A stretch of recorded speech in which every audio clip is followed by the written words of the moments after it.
لا إله إلا الله محمد رسول الله. ادعوا له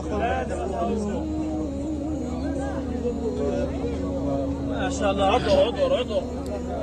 السلام علیکم دوستو، کیسے ہو؟ اللہ آپ لوگوں کو اسی طرح خوش رکھے۔ دوستو، آپ نے یہ ویڈیو دیکھی ہے، یہ ایک معصوم سا بچہ ہے اور اس کے بدن سے کستوری کی خوشبو آ رہی ہے۔ آپ نے دیکھا ہے ویڈیو کے اندر کہ بہت سارے لوگ ان کے بدن سے اپنے ہاتھوں کو ٹچ کر رہے ہیں اور اپنے آپ کو مل رہے ہیں۔ بتایا جا رہا ہے کہ ویڈیو غازہ کی ہے، غازہ کے اندر یہ بچہ شہید ہوا ہے اور حافظ قرآن ہے ماشاءاللہ۔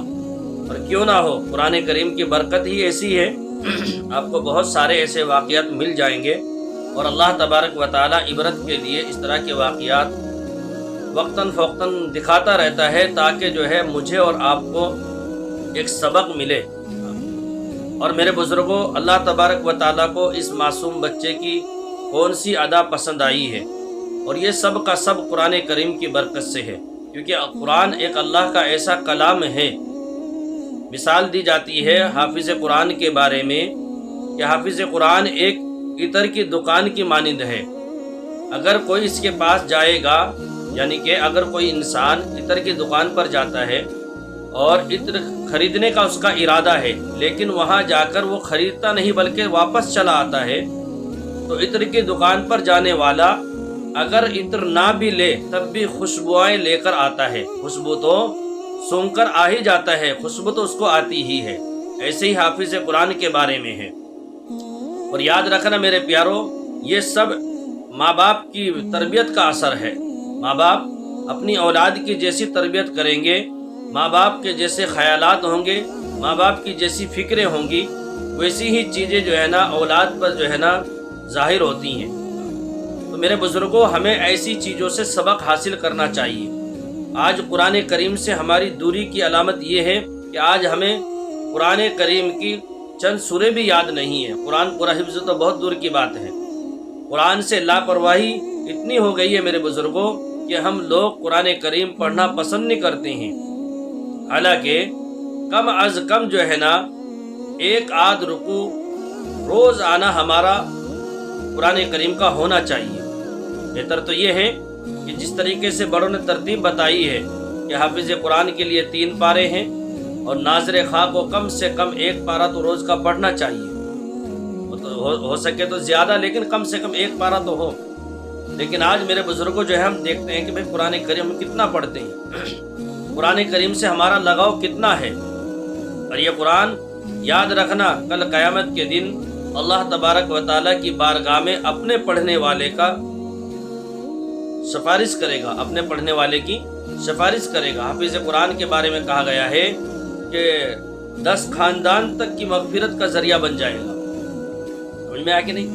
کہیں کہا کہ 10 گھروں کی جو ہے نا حفاظت کا ذریعہ بنے گا، سفارش کا ذریعہ بنے گا۔ تو اس لیے میرے پیاروں، ہمیں چاہیے کہ ہم اپنے بچوں کو قرآن کریم سکھانے کی کوشش کریں، اپنے بچوں کے اندر جو ہے نا قرآن کے دائرے میں رکھ کر ان کی تربیت کی جائے۔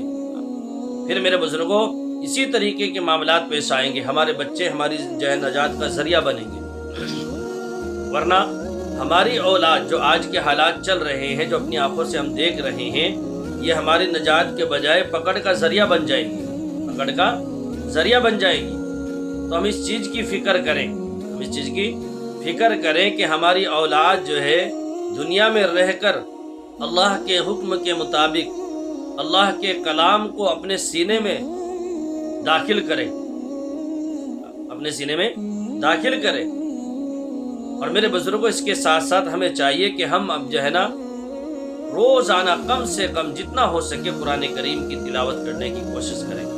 آج میرے بزرگوں، ایک زمانہ تھا کہ جب فجر کی نماز کے لیے لوگ اٹھتے تھے، یہ صبح صادق ہوتا تھا تو ہر گھر سے قرآن کریم کی تلاوت کی آواز آیا کرتی تھی، اور ایسا لگتا تھا کہ یہ بستی زندہ لوگوں کی بستی ہے، یہ علاقہ زندہ لوگوں کا ہے۔ اور آج کے حالات کو دیکھ کر ایسا محسوس ہوتا ہے کہ یہ بستی مردہ لوگوں کی ہے، اس بستی میں کوئی زندہ ہے ہی نہیں، سب مر چکے ہیں۔ تو تو میرے پیاروں ہمیں یاد رکھنا چاہیے، ہمیں یاد رکھنا ہے صبح سویرے جلد اٹھ کر نماز پڑھیں، اور نماز کے بعد ہم قرآن کریم کی تلاوت ضرور کیا کریں۔